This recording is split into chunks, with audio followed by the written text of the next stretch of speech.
পুনরুত্থানকালের পঞ্চম সপ্তাহ মঙ্গলবার। প্রথম পাঠ শিষ্যচরিত, 14 অধ্যায়, পদ সংখ্যা 19 থেকে 28।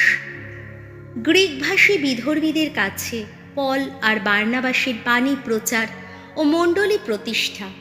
পল আর বার্নাবাস যখন লিস্ত্রা নগরে বাণী প্রচার করছিলেন, সেই সময় আন্তিওক ও ইকনিয়ম থেকে কয়েকজন ইহুদি হঠাৎ সেখানে এসে উপস্থিত হলো।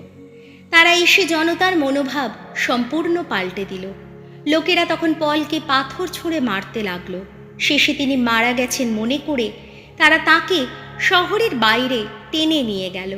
কিন্তু সেখানকার শিষ্যেরা এসে যখন তার চারপাশে জড়ো হলো, তখন তিনি উঠে দাঁড়ালেন এবং আবার শহরে ফিরে এলেন।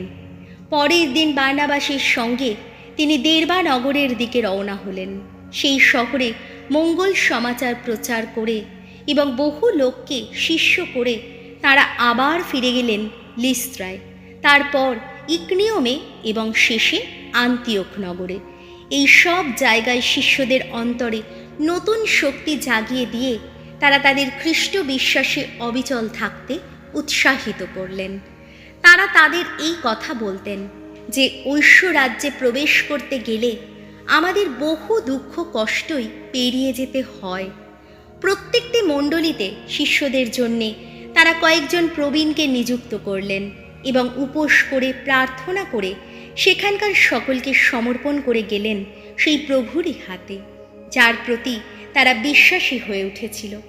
তারপর পিসিদিয়া প্রদেশের মধ্য দিয়ে গিয়ে তারা পামফিলিয়া প্রদেশে এসে উপস্থিত হলেন। সেখানে পেরগা নগরে বাণী প্রচার করার পর তারা আত্তালিয়া বন্দরে নেমে এলেন আর সেখান থেকে জাহাজে আন্তিওখের দিকে যাত্রা করলেন। যে কাজ তারা সবে সেরে এসেছেন, সেই কাজ করবার জন্যে তাদের একদিন এই আন্তিওখেই আশীষদাতা ঈশ্বরের হাতে ন্যস্ত করা হয়েছিল।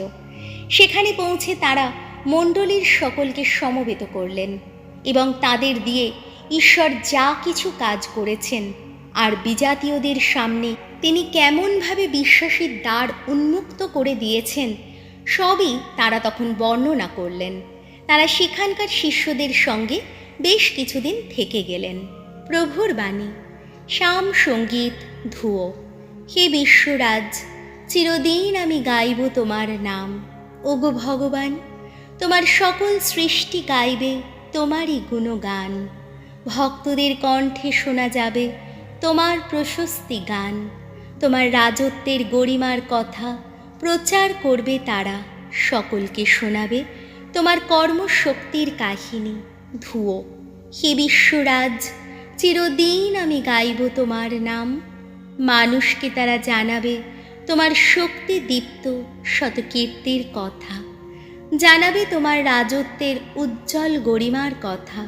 তোমার রাজত্ব চিরকালেরই রাজত্ব, তোমার প্রভুত্ব বিরাজমান যুগে যুগান্তরে। ধুয়ো। হে বিশ্বরাজ, চিরদিন আমি গাইব তোমার নাম। আমার মুখে সর্বদাই জেগে থাকুক ভগবানের বন্দনা গান। সবার কণ্ঠে বাজতে থাকুক তার পুণ্য নামের প্রশস্তি গান, চিরদিন চিরকাল। ধুয়ো।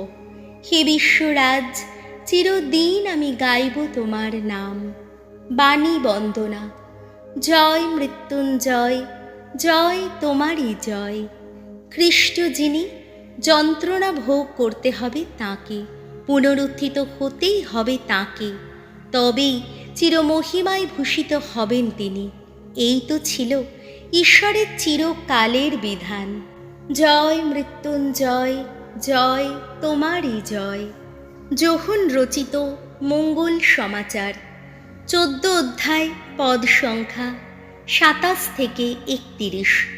তোমাদের জন্যে শান্তি রেখে যাচ্ছি, তোমাদের দিয়ে যাচ্ছি আমারই শান্তি।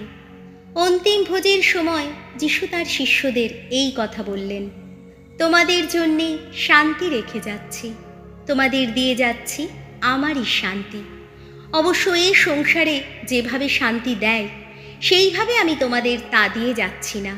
তোমাদের হৃদয় যেন বিচলিত না হয়, যেন শঙ্কিত না হয়। তোমরা শুনেছ আমি তোমাদের বলেছি, আমি এখন চলে যাচ্ছি, কিন্তু আবার তোমাদের কাছে ফিরে আসব।